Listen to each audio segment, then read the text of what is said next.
Very excited to have you here for another discussion of sales metrics and talking about what are the key measurements that sales operations and sales leaders should have in their portfolio when they're looking to measure their teams and move things forward. Today, I'm joined by Tom Budreau, who's the VP of Sales Operations and Channel Sales at ETQ. Tom, welcome to the show. Thanks for having me, Peter. Excellent. Well, you had a really interesting background that jumped out to me when I was looking at your LinkedIn profile that I thought would be a great inspiration for discussing metrics. So maybe if you could just walk through a bit of your background and how you got to be where you are now. Sure. Yeah, absolutely. I started my career where almost all salespeople start, and that's in audit at a public accounting firm. And obviously getting there. But, I went to a business school here in the greater Boston area that focused a lot on public accounting and finance and accounting, and decided to pursue that career. And about 3 years in, it was a great learning experience. Got a lot of client-facing opportunity, but I realized that I was not in the right spot and didn't want to wait long enough to find out if I could become a partner one day, which I think is everyone's goal in public accounting. So, sure. I joined the rest of my family tree in sales and specifically tech sales. And I haven't looked back since, and I'm forever grateful that I did because I love what I do. That's great. Yeah, no, great to have you in this in sales. But I got to imagine though that experience with working with public accounting had to inform your appreciation of metrics. So now in your current role, how do you use metrics on sort of a daily basis? No, it's a great call out. I did spend a lot of time analyzing businesses, their financials, what's working well, what's not working well, and even their underlying processes and how productive they are and whether they have the right controls around them. And so, that foundation did lend itself to a natural transition into sales operations and sales enablement, especially in tech sales, because fundamentally that's what your responsibility is sales productivity and making sure that your teams are operating both efficiently and effectively in the field. So certainly been great for my career. Yeah, that's great. So now when you're working with the CRO, the board, et cetera, what's your approach to using metrics in those discussions? Or do you sort of start off your discussions with a metrics focus, or do you come up with like a broader thesis and then have metrics support the discussion? How do you take that approach to the conversation? No, good question. And I think any one of those relationships that you just discussed, whether it be with my boss, who's our chief revenue officer, with my CEO, or even our board, you kind of establish an alignment on philosophies to start with, right? Mm-hmm. You say, here's what I think is important in measuring individual, team, and whole organizational success. Right. And here's what I think our North Star is, and then aligning with those stakeholders to make sure that you are like-minded. And even if you're not, where do you have differences in opinion and understanding why, right? Because, for example, my CEO, who has a tremendous background in sales productivity and understanding that, he's educated me on some metrics that I previously underappreciated, and vice versa. And so it's all about aligning on metrics that you all can really care about. Right. And then using that in a recurring cadence to measure success from there. And so, we do that in a wide variety of ways, and I'm sure you're going to get into a specific question on that, so I'm happy to address it. Yeah, absolutely. Yeah, so that maybe is a great transition into talking about what those North Star metrics are. I'd love to talk about what kind of goes up on the dashboard that everyone's paying attention to across the executive team. Sure. And I'll even just start by the cadence in which you might measure performance, right? Mm-hmm. There's obviously metrics that are important to analyze on a daily or weekly basis. There's some that are better to review on a monthly basis, and some that we only look at, quarterly or even annually, right? Because, you don't want to get too bogged down on a day-to-day sway on, let's say, your total pipeline value, right? It has ebbs and flows, and looking at it with a magnifying glass doesn't do anyone any good. Sure. And so, it really just depends on the metric in which we're analyzing. But I'll talk about some of the cadences that we have in place. We have and I'll go from small to big, right? Or short-term to long-term. We have kind of our manager and rep one-on-one dashboards, or even just your AE dashboards in which they can go analyze their individual performance and just get a good handle on their business on a weekly basis. So that would be including things like, pipeline variation. So, what have I brought to the pipeline? What have I kicked out of the pipeline? What's increased in value? What's decreased in value? Right. And that's a great starting point for a one-on-one conversation of what have I brought in, right? Let's talk about those accounts. And maybe even we do an opportunity review on one of those accounts in our next week's meeting. It might be, we leverage Gong for conversation intelligence, for example. So it might be every other week, our managers might spend time analyzing those metrics and coaching our reps on, hey, for one example, it sounds like your patience score isn't great, meaning you're asking a question, the buyer might be responding to your question, you're immediately jumping into another question without giving any time to breathe. Right.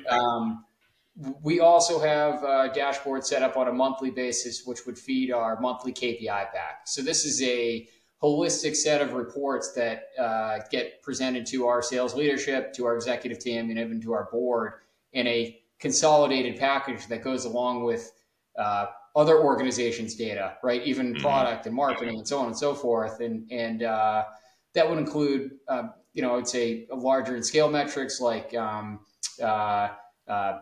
pipeline flow, for example. Right. What's the overall pipeline and how did it change relative to the last report? And of course, that's got to include notes on, how and why something happened so that people get the full story behind where are we at today. Yeah. But then we might look at other things on a quarterly basis. We have not only a internal quarterly business review dashboard that helps our AEs prepare their internal QBR that they present to their boss and sales enablement and our head of marketing. Yeah.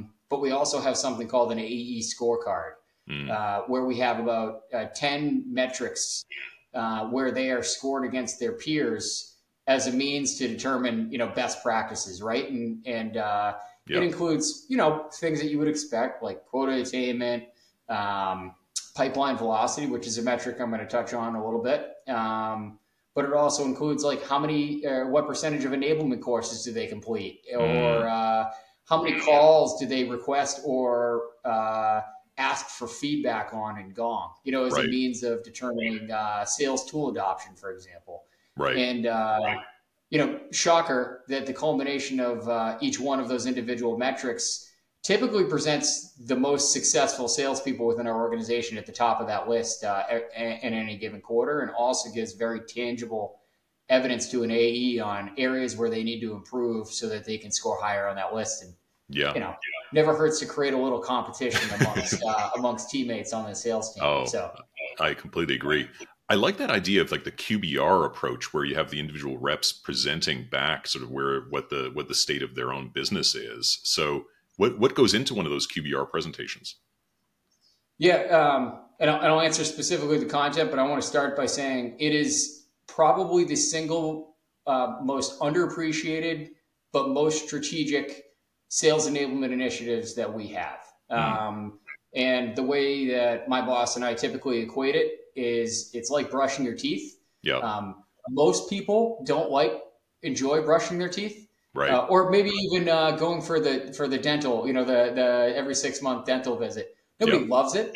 Yep. But you have to do it, and there's a reason why you do it, and it's super, super important to your success, the person who's in the chair, if you will, and so our quarterly business review is not what I've seen some businesses do, which is just an opportunity to get your AE in a seat and make them feel bad about themselves. That's not the point of the exercise.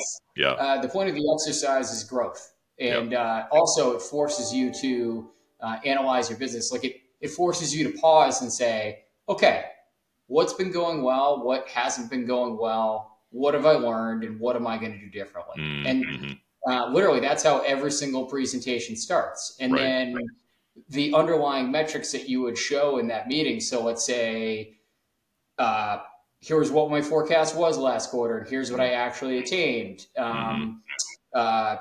here's what I've generated in pipeline in this past quarter, from both marketing sources and my own sources. And here's my goal. And here's where I landed in for this upcoming quarter. And here's my current quarter forecast. And then we get into things like, okay, engagement activities. How busy have I been? And what has that done for me, right? What has that unlocked? And then we typically walk through what's my plan to hit my quota for this quarter, right? So let's pretend I'm a customer account executive. Which quarterly business reviews have I scheduled with my top accounts this quarter? And what am I going to cover in that session? Yeah. And then finally, we typically walk through SMART goals. So, okay, I know I want to hit X amount in pipeline for this quarter. And here's how I'm going to hit that number by doing X, Y, and Z. I'm going to attend this luncheon. I'm going to drive this specific campaign. I think you get the picture. Yeah. But the point being here is that, I would say, and I've carried a bag. You don't daily look at how you're performing and where your business stands. So this is a forced measure for you to take a holistic view of your performance, what's going well, what's not going well, and gives you the opportunity to process that. Right. And then come up with a plan on either how you're going to keep that momentum going if you're performing really well, or if you weren't, at least you're self-aware and admitting to the areas that you've been falling down. And here's what I'm going to go do about it, which is really the key to success there is how do we get everybody to become self-aware and go make corrections in order to be their best selves at work. Yeah, I love that learning perspective, because you're just not going to get that if all you're doing is reporting and not putting the power back into the hands of individual frontline managers or individual sellers themselves, and helping them to recognize that they're in charge of their destiny, right? And so if they're not generating enough pipeline, it's visible to everybody. So that's great to have that sort of that self-directedness for those reps. How do frontline and frontline managers or sales operations, sales enablement, how do they support those reps to achieve those goals? Yeah, I guess how do we help them achieve them, or how do we help them realize them? Well, maybe we start with how do we help you? How do you help them realize it? Sounds like by providing them with the data that they need is probably the key. Yeah. Our primary goal, especially in supporting those QBRs, is to get them the data they need in order to put together the presentation. In other words, surface those insights very quickly and easily so that a rep doesn't spend 16 hours building a QBR by having to go find the data themselves. Right. So that's an obvious way to help support that. On top of that, we typically do one review session with AEs who are interested in making sure that their presentation is squeaky clean. Sure. So we'll always do kind of a QA review with those AEs who really want to excel during that session. But then how do we actually help them execute? So typically when it comes to not only those SMART goals, but then we always have one last slide where the rep says, here's what I need from the business in order to hit my quota. And it is typically initiative, program, or there's a blocker in place that is preventing them from being successful. I mean, that's ultimately where we come in outside of what programs we're already running in order to help the salespeople. And what's even more powerful, and shame on us if we're waiting to find out from a QBR, there's an area that's common amongst all the reps to improve, but let's pretend there is, right? Let's pretend from 5 reps we hear, hey, I've been falling down on the new value messaging that we just rolled out, and it's not resonating with my buyers. I don't think I'm prepared to deliver it. Well, that would be an area where we double down on this next quarter and say, wow, we gotta not only have a refresh of the training that we delivered for this value-based messaging, we might need to rethink how we even rolled it out to begin with, because clearly it wasn't super effective if all these people are having challenges with it. Right. So, that would typically be an area where we really help in terms of supporting people in their findings. But, we have some reps who say, look, I've identified that there's a way that, Gong told me that I'm having this area where I'm falling behind my peers and I'm really struggling there. We might have one of our sales enablement people coach them up and say, okay, let's analyze what you're doing in these calls that is I would say not rewarding, but giving you this bad metric. Yeah. And then let's actually practice, right? Let's do some real live role plays in which you can practice getting better at that particular area. That makes a ton of sense. Tom, this has been great advice. I really appreciate you diving into it in more detail and just hearing more about that, the QBRs, and as well as that the staged approach or the timeline based approach to getting metrics. So thanks for joining. Yeah, my pleasure. Thanks.